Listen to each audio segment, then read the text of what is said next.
Comment percevoir un salaire sans avoir de patron sur le dos? Cette question paraît saugrenue. La voici donc posée différemment. Est-il possible de travailler pour votre compte tout en gardant le statut de salarié, et tant qu'à faire un CDI, un contrat à durée indéterminée? En principe, vous ne pouvez pas.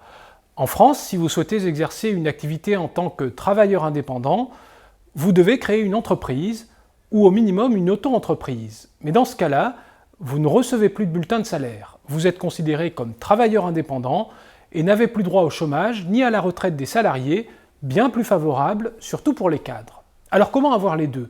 Être votre propre patron tout en gardant les avantages du salariat. L'idéal serait de trouver un employeur qui vous lâche les baskets. Un patron qui vous embaucherait, en CDD ou en CDI, comme vous préférez, mais selon vos propres règles. Il n'y aurait aucun lien de subordination entre lui et vous. En clair, vous feriez votre petit business dans votre coin, votre employeur n'aurait aucun droit de regard sur votre emploi du temps, ni sur vos clients, et encore moins sur votre travail au quotidien. Vous n'auriez ainsi aucun compte à lui rendre. Finalement, son rôle se limiterait à signer votre contrat de travail, à éditer vos bulletins de paie et à vous verser votre salaire. Vous pensez que cet employeur rêvé n'existe pas? Ou que la loi ne permet pas un tel montage? Détrompez-vous. Un nouveau chapitre du Code du travail, instauré par l'ordonnance du 2 avril 2015 et passé complètement inaperçu, vous permet d'être salarié et indépendant à la fois. Vous pouvez lancer une activité, trouver des clients, fixer vos tarifs et recevoir à la fin du mois un bulletin de salaire, voire un deuxième bulletin si vous êtes déjà employé par ailleurs et souhaitez simplement arrondir vos fins de mois.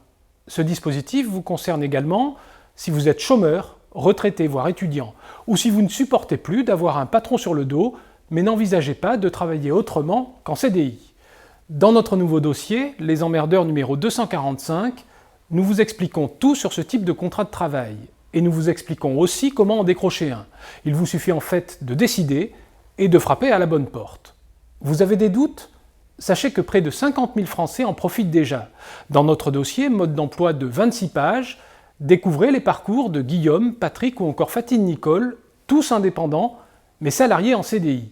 Fatine Nicole, par exemple, vient de décider d'aller s'installer au soleil de la Guadeloupe pour y développer son activité. Elle n'a même pas eu besoin d'obtenir l'autorisation de son employeur. Son CDI signé en métropole continue normalement là-bas. Et Nicole reçoit son salaire, fruit de son travail, les pieds dans l'eau.